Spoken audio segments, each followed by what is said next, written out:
ప్రజలు కూడా దుర్బోధకు అలవాటుపడ్డారు. దోమలు ఆలౌట్ అలవాటుపడ్డాయి. సో ఈ రోజుల్లో ఏం బోధలు, మీరు భూలోక విషయాలు మాట్లాడుతున్నారు, ఎంత తప్పండి. అంటే ఈ భూలోకంలో ఆశీర్వదించబడటానిక ఈ రక్షణ, స్వస్థతల కోసమా ఈ బాప్తిజం, కలిసి వచ్చేదానిక ఈ చర్చీలు, దానికోసమా ఈ ప్రసంగాలు? నో. పేతురు గారు ఎంత చక్కగా చెప్పాడే అపోస్తుల బోధ. పేతురు 2వ పత్రిక 3:13 ఏమన్నాడు? అయినను దేవుడు వాగ్దానం చేసిన ప్రకారం మనము క్రొత్త ఆకాశం క్రొత్త భూమి కొరకు ఎదురు చూచుచున్నాము. ఎదురు చూసే మనసుందా? అసలు దాని గురించి చెప్పేవాడు లేడు, ఇంకెదురెవడు చూస్తాడు. అంతా ఇక్కడెక్కడ బోధలు చెప్పేసి ప్రజలు ఎంత మాయ చేస్తున్నారంటే నో. అదేమంటే విమర్శలు, డిబేట్లు, ఏదో పెద్ద తెలివి గల్లవాళ్ళలాగా కెమెరా దగ్గరికి వచ్చేస్తాడు. యూట్యూబ్లో ఏదేదో పెట్టేస్తున్నారు. పెట్టేసి వాళ్ళ యొక్క నాలెడ్జిని ప్రదర్శించుకుంటున్నారు. వ్యూస్ కోసం చూస్తున్నారు, లైక్స్ కోసం చూస్తున్నారు. నో, ప్రజల్ని మనం తప్పుద్రోవ పట్టించకూడదు.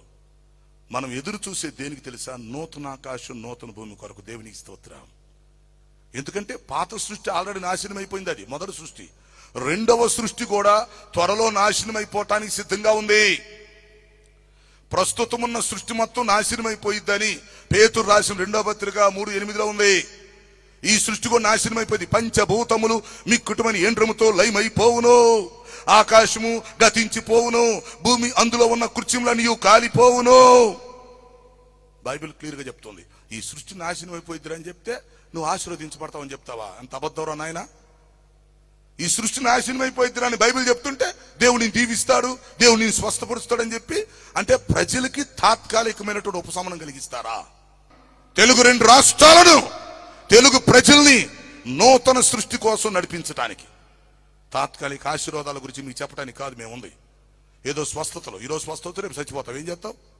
ఈరోజు ఆశీర్వాదం వచ్చింది, రేపు మళ్ళీ దరిద్రం వచ్చింది, అప్పుడు ఏం చేస్తావు? నో.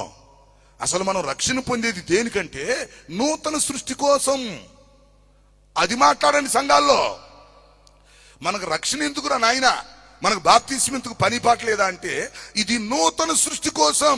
ఈ రోజు బాప్తిస్మం ఎందుకు తీసుకుంటున్నామంటే నూతన సృష్టిలో ప్రవేశించడానికి.